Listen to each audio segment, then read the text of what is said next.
Hey guys, another video from the Anti-Nerd here, and today I'm gonna review Marvel Legends Punisher from the Daredevil Born Again series by Disney Plus, which is a continuation of the original Netflix show. So this figure here, I got it for 20 bucks on Target. It was a little bit of a sale in the app. I don't know what happened. Pretty sweet deal. This is the side, reminds me of the Alex Maleev artwork from the comic book. If you want to pause and read the description, you can do that. There's several languages. Very cool artwork. Very into this square slim packaging. I think for a non-retro card packaging, that looks absolutely great. I'm also gonna compare a little bit with Toy Biz and some other Punisher action figures. Here's the internal part. It's the same as the Daredevil, but it is red instead of gray, which I think is an odd choice because I would assume that the Punisher would be gray and the Daredevil would be red. So if you have both, you can swap in the packaging. Okay, so here's the figure. Doesn't come with too many accessories, but it is what probably is one of the last figures for $24.99 and stayed on pre-order for a long time. I think they produced a lot, so you won't have to pay a high price on the aftermarket for the old Netflix action figures. So regarding weapons, that's it. That's pretty much it. I don't know if they assume that you as a collector have a bunch of guns, but this is not cool for a Punisher figure. It is too minimalistic. I mean, I get the idea of, okay, maybe this is a more on a budget Punisher. He doesn't have a lot of weapons, but still it's quite lacking. Unlike some of the other pistols of Marvel Legends, this one has a little bit of extra bullets. This, I don't know, there's some detail here on the metal part, but other than that, feels very simple, kind of lazy. And here's the knife, so not much to talk about those guns.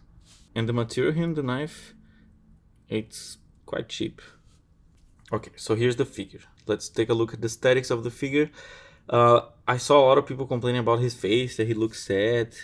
They could have included an extra head, and he looks a little too pale. I don't know, there's a slight effect on beard, but most of it he seems pretty clean, which I don't like it. I think the hair looks good, and it does look a lot like the actor, but yeah. Oh, by the way, I have the DVD of the original 80s Punisher movie, so if you haven't seen that one, check it out. I think it's pretty interesting because it is pretty cool. I think the 2004 so far for me might be the definitive Punisher movie, but this one has a lot of good stuff, a lot of 80s good stuff. But the Punisher for me goes along with the 80s vibe. Okay, so let's continue with this. Here's the painting on the clothing, the skull. It looks pretty sick, pretty amazing. It looks very gritty. He has also a US flag, but in black and white. That's a very interesting detail. Here's the back. Another skull right here.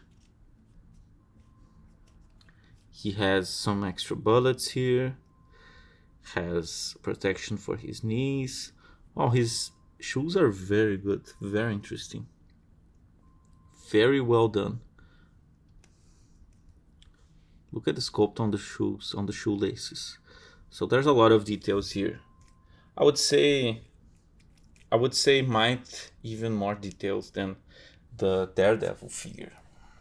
But that's just because the Punisher requires more detail on his more realistic outfit, right? So regarding articulation, he has the same butterfly joint, pseudo butterfly joint as the Daredevil, but I think the range on this one is slightly better. He rotates here, he has a double joint on the elbow. It is a little stiff in my figure. I don't like the arms, they look super clean, it looks super pale without any hair. Doesn't make much sense. His rotation here in the torso is good, He has a limited rotation here on the waist. His thighs rotate. He has double articulation on the knees. Very cool. And he has a good range here in the feet. So regarding articulation, it is good. Oh, there's also the neck here. Wow, that's a crazy range. It's a crazy range. I hope this is the new standard for neck, because those necks, they move a lot. They can move a lot. And two firing hands. Also regarding hands, he only comes with those. So one open hand, one fisting hand. Alright, so this is the best version of the Punisher that I consider regarding Marvel Legends. Let's do a few head swaps and see how this would go on this body mode. Okay, the skin tone is not the same, and the neck's too tall, looks a little weird, worse than I expected. Here's the Logan from the movies with the Punisher bushwhack head. That does not look good at all. No neck at all. Also no neck here. Pretty weird. So the head swaps quite don't work. This gun I grabbed from the Savage Land 3-pack. Please check out that review. One of the nicest guns I found in the Marvel Legends collection. I would not say this new Punisher is better than this. They are different portraits, but regarding Marvel Legends, I think this will be the definitive for a little while. Okay, now I think this looks pretty cool. I mean, I like him without the trench coat, but Punisher and a trench coat usually goes pretty well. Here's a side-to-side comparison with the Toy Biz one. This is from the Urban Legends 4-pack. As you can see, I think of that 2-pack, this is the best one. Because it does not have that weird butterfly joint. And his sculpt's pretty cool. I think the boots aged well, or overall the outfit aged well. Look at how they did here the lower part of the skull. His head sculpt is really sick. His hair looks really greasy, and they made a way of him coming with open hand and then shooting hand. Very cool, without any head swap.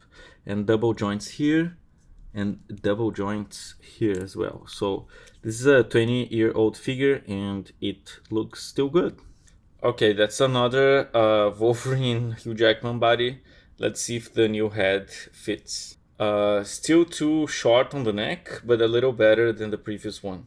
Here's the Punisher with the new Daredevil. They look great together. Pretty sweet deal considering those are still $25. Here's the Spider-Man, which I think would be, for me, the modern version of that Urban Legends multi-pack. Because this one is the Andrew Garfield one, and his colors, they look pretty dark, pretty gritty. I think this would be the proper Spider-Man for your live action setup. So I'm gonna give a grade 8 out of 10. I think the lack of guns and accessories are a miss, and also there's some details with the painting on his skin that they look too clean and they don't have any hair effect, which I don't think it's that accurate. I think overall has a great sculpt over the body, and you cannot head swap that with other figures, so that's kind of like a bummer to me. So stay tuned with the Anti-Nerd, a lot of reviews coming, and bye bye.